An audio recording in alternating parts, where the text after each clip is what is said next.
নাহমাদুহু ওয়া নুসাল্লি আলা রাসূলিহিল কারীম।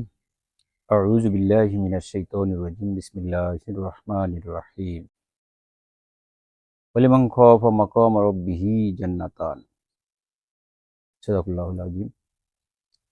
এরশাদ হচ্ছে, যারা তার প্রভুর সামনে দাঁড়াতে ভয় পায় তাদের জন্য রয়েছে দুটি জান্নাত।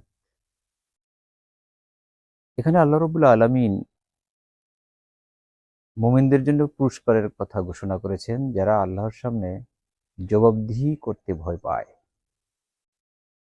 এই আয়াতটি মূলত হযরত আবু বকর রাদিয়াল্লাহু তাআলা আনহুর সান্নিধ্যে নাজিল হয়েছেন। তিনি একদিন পরকালের পুনরুত্থান দিবসের ভয়ে, মিজানের ভয়ে, হিসাব নিকাশের ভয়ে তিনি এতই ভীতু হয়ে পড়লেন, তিনি বলতে লাগলেন যে, আমি যদি ঘাস হইতাম তাহলে পশু আমাকে চরে খেত। দেখেন, হযরত আবু বকর রাদিয়াল্লাহু তাআলা আনহু তিনি ছিলেন আশারায়ে মুবাশশারার একজন, যাকে দুনিয়াতেই এবং জান্নাতের সুসংবাদ দান করা হয়েছিল। তিনিও ভয় পেলেন কিয়ামত দিবসের, পুনরুত্থান দিবসের, বিচার দিবসের বিচারের কাঠগড়ায় দাঁড়াতে। যারা ঈমান এনেছে, তাকওয়া অর্জন করেছে, তারা যদি আল্লাহর সামনে ভয়ে ভীতু হয়ে দাঁড়াতে সন্ত্রস্ত হয়, তাহলে সে কখনই কোনো পাপাচারে লিপ্ত হতে পারে না, দুষ্কর্মে লিপ্ত হতে পারে না, কোনো অন্যায় করতে পারে না, কারো অধিকার থেকে বঞ্চিত করতে পারে না, এবং তাদের জন্যই রয়েছে জান্নাত। আল্লাহ রাব্বুল আলামিন এই জান্নাত দুটো তাদের পুরস্কার হিসেবে ঘোষণা করেছেন। বর্ণিত আছে যে জান্নাত আসলে দুই প্রকার। হযরত ইবনে কায়েস থেকে বর্ণনা করেছেন যে, জান্নাতানি মিন জাহাবে লিল মুকাররাবিন ওয়া জান্নাতানি লি আসহাবিল ইয়ামিন।